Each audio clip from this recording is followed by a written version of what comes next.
Film dimulai dengan menunjukkan Necromonger Empire, yaitu sebuah pasukan kultus atau penyebar agama kematian yang bertentangan dengan keadaan alam semesta. Tujuannya sendiri untuk menghancurkan kehidupan cerdas serta membunuh semua yang bertentangan dengan mereka. Necromonger melakukan perjalanan melintasi bintang-bintang untuk melakukan perang suci dan akan berakhir di suatu tempat yang diberi nama Underfrost, yaitu tanah perjanjian mereka, dan hanya raja mereka yaitu Lord Marcel yang berhasil melakukan perjalanan ke sana dan kembali sebagai makhluk yang berbeda. Lord Marcel ini memang agak lain. Ia kuat, aneh, dan setengah hidup. Setengahnya lagi sesuatu yang lain. Katanya segitu.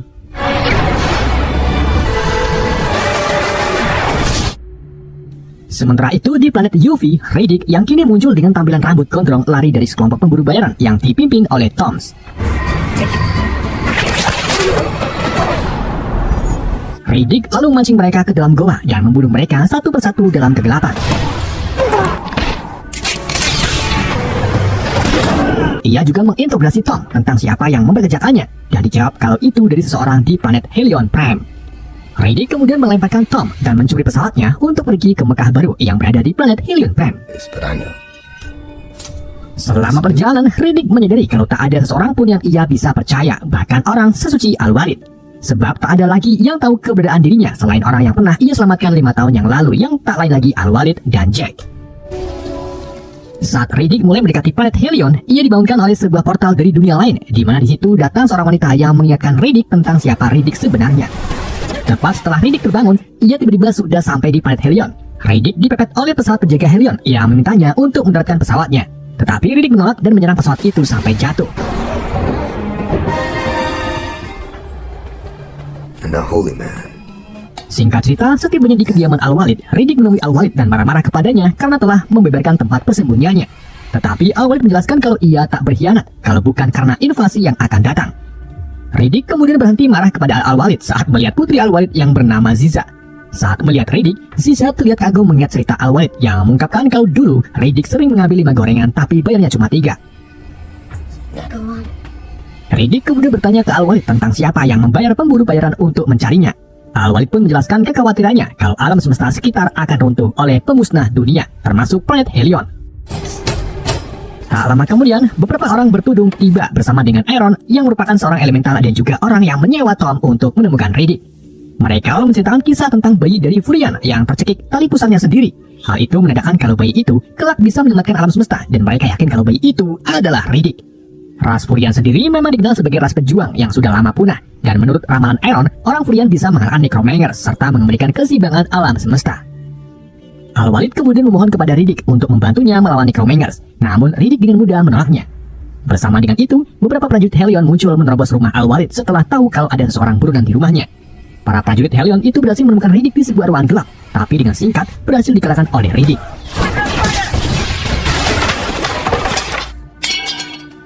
Ia lalu kembali menemui Al-Walid untuk menanyai tentang keberadaan Jack, seseorang yang juga pernah diselamatkan oleh Riddick di film sebelumnya. Al-Walid pun mengungkapkan kalau sebelumnya Jack sempat mencari Riddick, namun kini diketahui kalau Jack dipenjara di planet Crematoria. I knew it, I smelled it!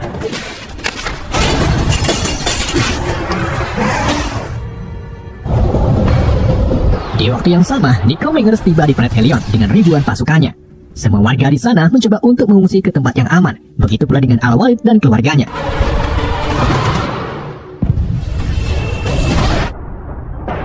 Para prajurit Helion juga tak tinggal diam. Mereka mulai memerangi pasukan Necromancers dan membantu warganya mengungsi.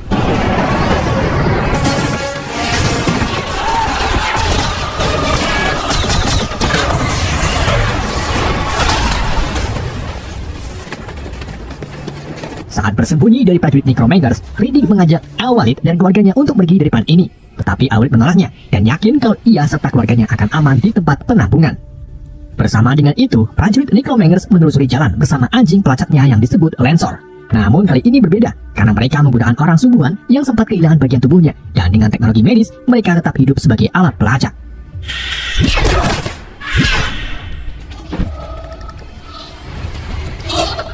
Al-Walid yang mencoba melarikan diri malah dikejar-kejar oleh prajurit Necromancers dan menjadi sasaran kebrutalannya. Riddick bergegas mencari Al-Walid, tapi berakhir menemukan kaum milik Al-Walid yang penuh dengan darah serta tubuhnya yang terbaring di lantai. Keesokan harinya, Lord Marshall menginjakkan kaki di tanah yang baru saja mereka taklukkan semalam. Ia menghadap ke para penyintas Helion yang selamat. Sang Purifers lalu mulai berceramah tentang dunia ini yang akan hilang. Maka dari itu, mereka ingin memperbaikinya dengan cara mengajak para penyintas untuk pindah agama ke Necromancers, di mana mereka akan menuju ke surga yang disebut Underverse dan menjadi lebih kuat. Orang-orang pun tentu saja tak setuju serta menolak untuk pindah keyakinan. Seorang pria bernama Doeng juga menyatakan pendapatannya kalau dunia ini dipenuhi dengan orang yang pastinya berbeda-beda keyakinan dan tidak bisa dengan mudah untuk mengubahnya. Tak terima dengan omongan Doeng, Lord Marshall pun langsung mengambil jiwa Doeng. Orang-orang pun ketar-ketir melihatnya dan mengambil langkah aman dengan terpaksa berlutut di hadapan Lord Marshall. Namun di waktu yang sama, Riddick berdiri di antara penyintas. Ia terlihat tertuju dengan salah satu prajurit bernama Irgun yang tertancap belati di punggungnya. Tindakan Riddick ini bukan untuk mendengarkan ceramah mereka, melainkan ingin gelut dengan Irgun karena sebelumnya sudah membunuh Al-Walid. Irgun pun menerima tantangan tersebut, dan dengan tangan kosong, Riddick mencabut belati itu lalu menusukkannya ke Irgun beberapa kali sampai meninggal. Kagum dengan kemampuan dan keangkuhan Riddick, Lord Marshall pun memerintahkan untuk membawa Riddick ke Quasi-Deaths, yaitu alat komunikasi yang menggunakan telepati. Sesampainya di Necropolis, pusat Necromancers Empires, mereka langsung memasukkan Riddick ke Quasi-Deaths dan mulai memperlihatkan ingatan Riddick tentang Al-Walid, Jack, dan Aaron. Lalu saat mereka mendengarkan tentang Furian, Lord Marshall langsung terkejut dan memerintahkan anak buahnya untuk membunuh Riddick. Riddick yang sering makan kemangi dengan mudah mengalahkan para prajurit dan lolos dari kejaran mereka.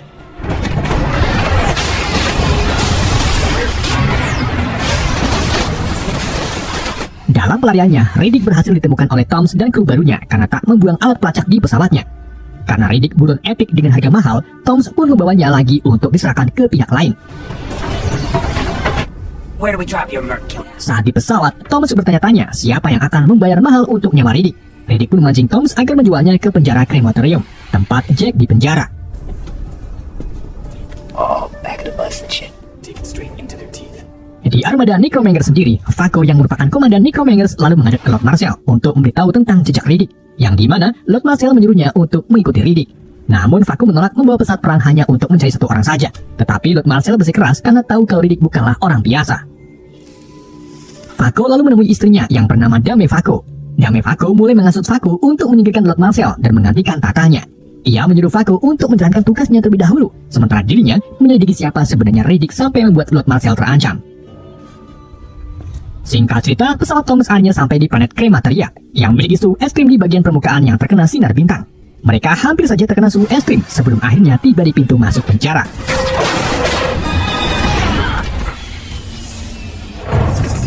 Setelah itu, mereka membawa Riddick ke dalam penjara dengan menggunakan kereta cepat. Di saat itulah, Riddick sengaja membunuh salah satu anak buah Toms. Namun hal itu malah membuat Toms dan yang lainnya senang karena upahnya bisa dibagi lebih banyak. Mereka kini tiba di penjara dan disambut oleh sipir. Di sana, Riddick digulingkan dengan rantai ke penjara, sedangkan Toms menyelesaikan transaksinya dengan si sipir. Saat Riddick mencapai dasar penjara, ia dengan ahlinya membebaskan dirinya dan mengalahkan beberapa orang napi. Narapidana lain juga ikut menyerang, tetapi gagal setelah dihentikan oleh seorang wanita yang memegang rantai di gua. Riddick kemudian didatangi oleh Goof dan teman-temannya yang merupakan napi di sini. Riddick menjelaskan kalau kedatangannya ke sini bukanlah cari ribut dengan yang lain, melainkan hanya menumpang lewat saja. Riddick lalu bertemu dengan wanita tadi yang ternyata adalah seorang yang ia cari, yaitu Jack. Namun kini Jack memperkenalkan dirinya yang baru sebagai Kira. Di film sebelumnya kita sudah mengetahui kalau Jack itu sebenarnya wanita, dan dia di sini langsung jadi wanita lagi. Ya kayak gitu.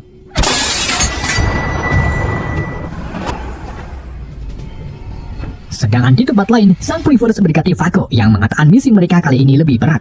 Ia juga menanyai Fako tentang keraguannya akan kepemimpinan Lord Marshall yang menjadi Fako mulai memikirkannya. Di samping itu, Aaron sekarang juga ditangkap oleh Lord Marshall. Dame kemudian mulai menginterogasi Aaron tentang asal-usul Riddick. Aaron kemudian mulai bercerita tentang seseorang prajurit yang mendatangi peramal. Konon ada seorang anak lahir di planet Furian dan kelak bisa mengalahkan prajurit tersebut. Diketahui 30 tahun sebelumnya prajurit itu sempat membunuh anak itu, namun akhirnya gagal. Dan ternyata prajurit itu adalah Lord Marshall, sedangkan anak tersebut adalah Riddick. Itulah mengapa Lord Marshall ingin sekali membunuh Riddick sebelum Riddick melakukan sebaliknya. Setelah mendapatkan informasi dari Aaron, Dame menginfokan hal ini kepada Fako dan menyuruh Fako membunuh Riddick untuk menunjukkan kesetiaannya ke Marshall. Lalu setelah itu ia bisa melakukan pemberontakan. Dalam percakapannya itu, Fako tak menyadari kalau sang Purifers mendengar rencana mereka. kita kembali ke krematoria, di mana penjaga penjara melepaskan beberapa binatang buas seperti suwe monster. Goff lalu memperingatkan Riddick agar tidak melakukan eye contact dengan hewan suwe tersebut. Kira dengan ahli menghindari binatang buas, sedangkan yang lain melarikan diri ke sel untuk bersembunyi. Saat monster suwe muncul dari balik air terjun, Riddick dengan santai malah melakukan eye contact dengannya. Goff pun memperhatikan apa yang dilakukan Riddick dan terkejut setelah melihat Riddick yang berhasil menjinakkan hewan buas tersebut. It's an animal thing. Di ruangan lain, sipir penjara menawarkan Thomas harga akhir untuk Riddick. Thomas yang merasa puas dengan hasilnya pun setuju. Tapi suasana berubah tegang ketika sipir memberitahu kalau Necromancers sedang menuju ke sini. Dan saat mereka tahu kalau Thomas menculik tahanan Necromancers, terjadilah baku hantam antara kru Thomas dan anggota sipir. Dalam aksinya itu, Thomas melarikan diri ke tempat tahanan dengan meluncurkan menggunakan tali. Riddick pun meraih tali tersebut lalu manjat ke atas dan melihat semua kru Thomas meninggal. Riddick juga menemukan alat yang memperlihatkan kalau pesawat Necromancers sudah mulai dekat dengan planet Krematoria.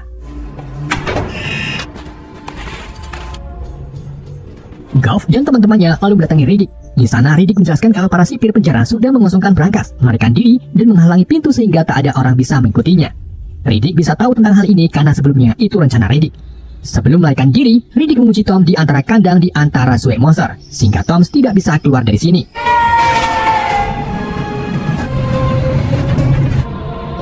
Goff lalu menyimpulkan, selama malam masih ada, maka mereka aman dari panasnya bintang di Krematoria. Let's die. Saat Riddick dan yang lain lari keluar, para penjaga melihat Riddick di luar dan menyadari kalau mereka menuju hangar pesawat. Salah satu penjaga lalu bersiap-siap untuk menembak teman-teman Riddick. Namun usahanya itu berhasil dihentikan oleh Riddick yang memukulnya menggunakan senjata. Keduanya pun kini saling tembak. Riddick dan yang lainnya dengan cepat menuju ke Gunung Batu. Tapi sebelum mereka mencapai puncak, panas bintang mulai mendekat yang memaksa mereka untuk bersembunyi di balik bebatuan. Riddick pun mengayunkan talinya untuk meraih Kira dan mendarat sebelum panas bintang mencapai mereka.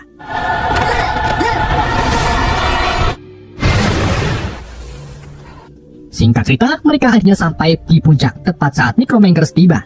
Kini yang berhasil selamat dari panas matahari, Riddick, Kira, Goff, dan satu temannya. Mereka berempat kemudian bersembunyi di balik batu untuk menghindar dari para Necromancers.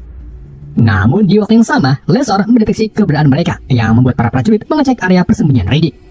Goff yang pasrah dengan keadaan pun berpesan ke Riddick kalau ia memiliki istri yang bernama Ellen. Sementara itu, para Necromancers yang lain menunggu di pintu masuk hangar, dan ketika terbuka, mereka menemukan beberapa penjaga sipir yang bersiap untuk pergi. Tetapi sebelum itu, para penjaga sipir dan beberapa Necromancers saling adu tembak yang akhirnya dimenangkan oleh Necromancers.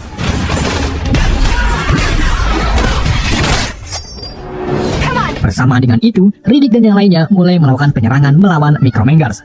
Fako yang menyadari keberadaan Riddick pun ikut bergabung melawan buron itu. Perhitungan Fako tak meleset. Ia berhasil melumpuhkan Riddick dengan tembakannya. Goff yang hendak melawan Fako malah kena amukan Fako yang membantinya sampai meninggal. Riddick yang sadar kembali berhadapan dengan Fako, dan saat Fako akan menembaknya, Riddick melihat bayangan seorang wanita sebelumnya yang meletakkan tangannya di dada Riddick. Seketika itu juga, Riddick ingat tentang kehancuran Furian, serta masa lalu saat Lord Marcel ingin membunuh Riddick bayi. Di waktu yang sama, tubuh Riddick secara tiba-tiba memancarkan cahaya yang meledak di sekitarnya.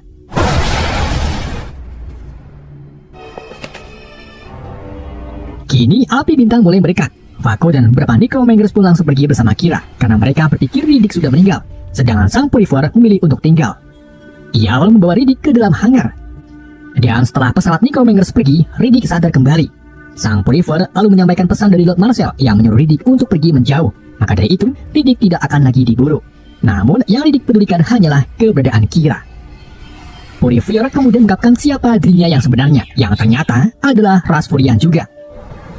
Ia pun menyesali kejahatannya yang dilakukan atas kepercayaan Necromancer, dan memperingati kalau Kira mungkin akan mengalami nasib yang sama. Sang Purifier ini sangat yakin kalau Riddick akan mewakili kaum Furian untuk membunuh Lord Marcel. Jadi, ia mempercayakannya ke Riddick dan berjalan menuju matahari yang mulai membakarnya. The Purifier. We acknowledge your many accomplishments. Di Hellion Prime sendiri, Lord Marcel memberi penghargaan ke Fako karena sudah menjalankan tugasnya dengan baik. Namun, di sisi lain, Fako masih tak yakin sudah membunuh Riddick dan menyesal karena tidak membawa tubuh Riddick. Sementara itu, Lord Marcel menemui Iron untuk memastikan kalau Riddick sudah benar-benar mati. Awalnya Lord Marshall merasa girang karena Aaron mengatakan kalau Necromancer hampir mencapai Underverse. Tetapi saat Marshall melihat senyum misterius Aaron, ia sadar kalau masalah Riddick belum selesai. Lord Marshall kemudian memerintahkan pasukannya untuk pergi dari planet ini. Sedang di samping itu, seorang Lesor merasakan keberadaan Riddick. Dan tak lama kemudian, Lord Marshall mendapatkan info kalau salah satu Lesor ditemukan meninggal, di mana dalam rekaman terakhirnya terlihat Riddick yang menyamar menjadi salah satu prajurit Necromancer. Lord Marshall pun langsung memerintahkan prajuritnya untuk menangkap Riddick. Di sisi lain, Riddick menyelinap ke ruang Quesidet dan membunuh 2 prajurit. Dalam aksinya itu, ia melompat ke atas berniat untuk menikam Lord Marshall, tetapi Lord Marshall berhasil mengetahuinya dan menghindarinya. Kini Riddick ada di antara para Necromancer dan dihadapkan dengan Kira yang memiliki mata berkaca-kaca karena diubah oleh Necromancer. Lord Marshall memaksa Riddick untuk ikut agamanya agar terhindar dari kematian dan berada di surga Underverse. Di situ Kira juga ikut menghasut Riddick agar ikut Necromancer. Riddick yang kesal pun melemparkan belatinya ke arah Lord Marshall dan membuat yang lain terkejut. Tak tinggal diam, Lord Marshall yang masih selamat kemudian lari dengan cepat dan memukul Riddick sampai terjatuh.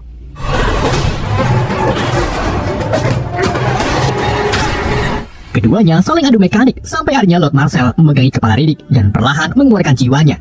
Tetapi Riddick sadar kembali dan menyerang balik. Tak sampai di situ saja, Lord Marshall lalu mengambil tombak untuk mendorong Riddick. Dilanjut dengan meraih tombak lain untuk mencekik Riddick. Di waktu yang sama, Kira tiba-tiba menyerang Lord Marshall dari belakang. Hal itu membuat Lord Marshall marah dan melempar Kira hingga menusuk ke beberapa besi. Tepat di saat itu juga, Dame menyuruh Fako untuk membunuh Lord Marshall. Dan saat Fako mengayunkan kampaknya, Lord Marshall dengan cepat memindahkan jiwanya ke arah belakang, diikuti dengan tubuhnya, yang tanpa disadari, Riddick sudah mencekatnya dari tadi, dan dengan belatinya, Riddick menusukkan belatinya ke ubun-ubun Lord Marshall sampai meninggal. Dame pun berteriak histeria, putus asa karena yang membunuh Lord Marshall bukanlah Fako. Sementara Aaron tersenyum bahagia. Di sisi lain, Riddick memegangi Kira yang sekarat dan akhirnya ia pun meninggal.